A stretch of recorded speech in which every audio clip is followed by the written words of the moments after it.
The 2020 Game Awards happened last week, and while for me they're usually more about the glimpses into the future the world premieres provide, they also serve as a good reason to reflect on the recent gaming past. Game of the Year specifically is a major point of contention for many, including myself. I've been pretty vocal about my stance on how the accolade of Game of the Year as it stands for outlets in particular should be represented by a game that is impactful or emblematic of the year it came from in some way, rather than the more common approach to go with a game that most suits the generic template. The gaming equivalent of Oscar bait, if you will. That game in 2020 is without a doubt Animal Crossing New Horizons. We even have a video saying as much, but that doesn't mean it's our favorite game of the year. With that in mind, we wanted to put our chips on the board in regards to which game we view as our personal game of the year for 2020. Let's talk about it.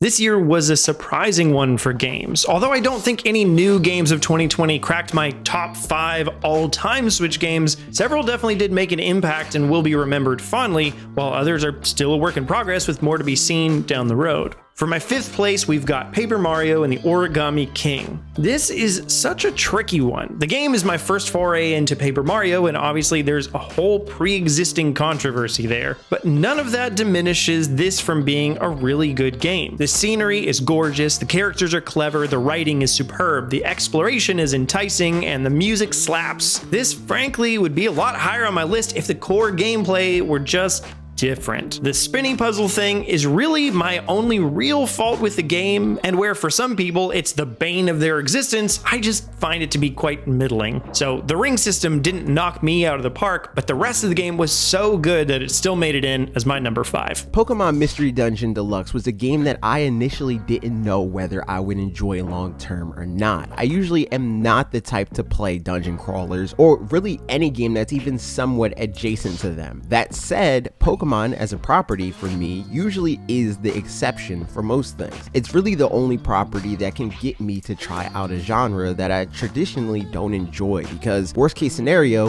the gameplay will be something I don't enjoy, but the world and lore and story will be something that I know will resonate with me.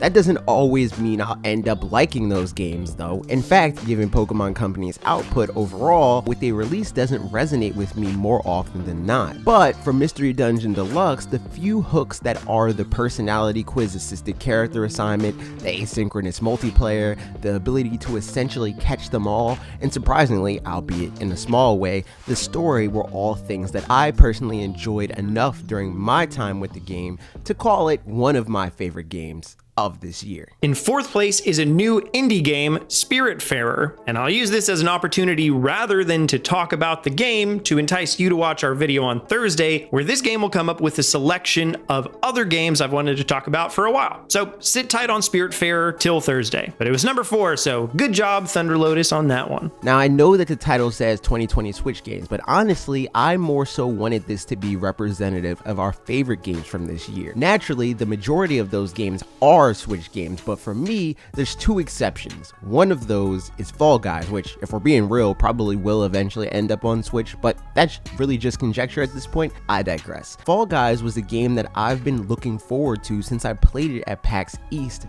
earlier this year, because I really like the concept of this Ninja Warrior meets Mario Party meets Battle Royale sort of thing it has going on.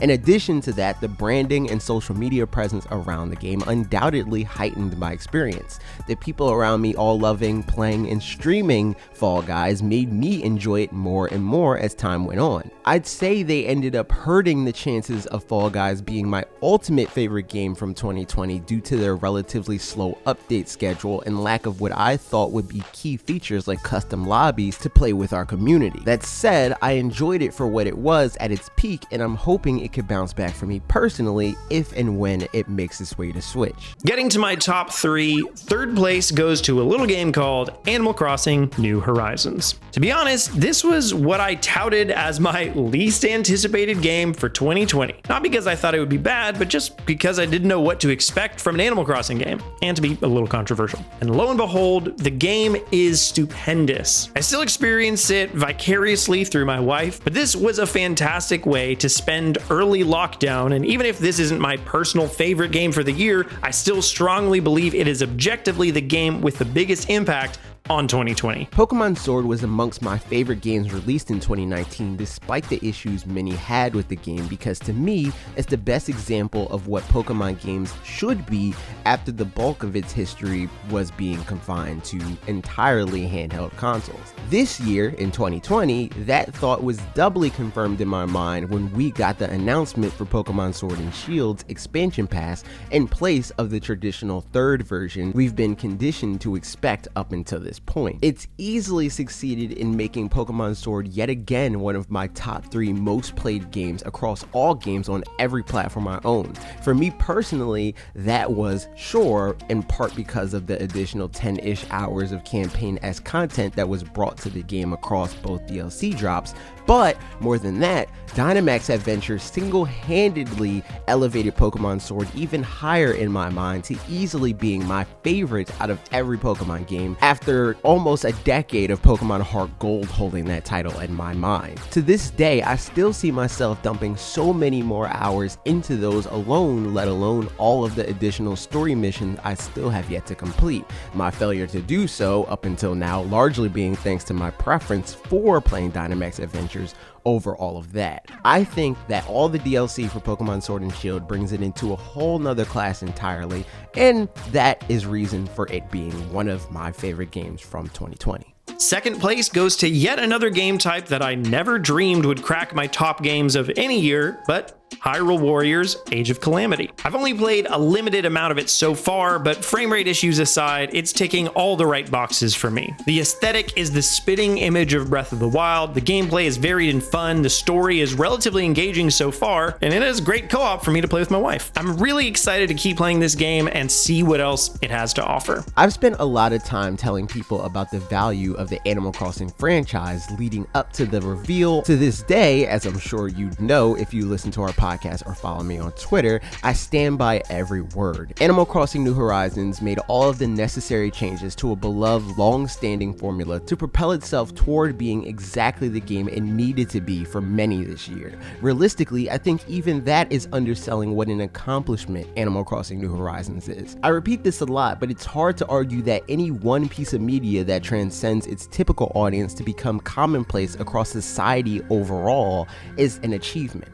That said, that's not the reason it's this high up on my personal list of favorite games from 2020. My reason for that is, for me personally, it was a conduit for socializing with friends near and far. It was a game of very few that let me make a character without needing to settle for one that looks nothing like me. And it was a game that not only let me set a fun goal like making a streaming room for me and my friends, but it made the process of achieving that goal fun along the way. I wanted to play this game for hours and hours every day without fail for well over a month, and the only other game to accomplish that in recent memory is my favorite game on the platform overall, Super Smash Bros. Ultimate. It gets a lot of flack in the way that you'd expect a game on the level of Animal Crossing New Horizons to get, but I will say I personally always saw the potential it had, and after putting hundreds of hours into it, I can confidently say it deserves every bit of praise it gets. I'm at first place now, but I want to give an honorable mention to a game that can't make the list, but I played Divinity Original Sin 2 for like 2 months nonstop right at the beginning of the year. And if it weren't for the fact that it came out in 2019 and I played it a bit that year, this would absolutely be taking first place. It's just so good. But the real gold medal goes to Immortals Phoenix Rising. In most ways, it is indeed a Breath of the Wild clone, but to be perfectly honest, it's doing it for me. I made a whole video on the game, but the abridged version is that I prefer the immersion of Breath of the Wild as a whole. This game just feels like the more video gamey version of the same concepts, and it's still a blast to play. The minute-to-minute gameplay constantly has me having fun and feeling rewarded, and that's obviously quite enjoyable. This was, after all, my most anticipated game for 2020, and I'm very glad that it lived up to those hopes. All that said, at the end of the day, the thing I enjoy most in the gaming space, and therefore my primary gauge for what games are my favorites, are designs that keep me engaged mechanically. mechanically,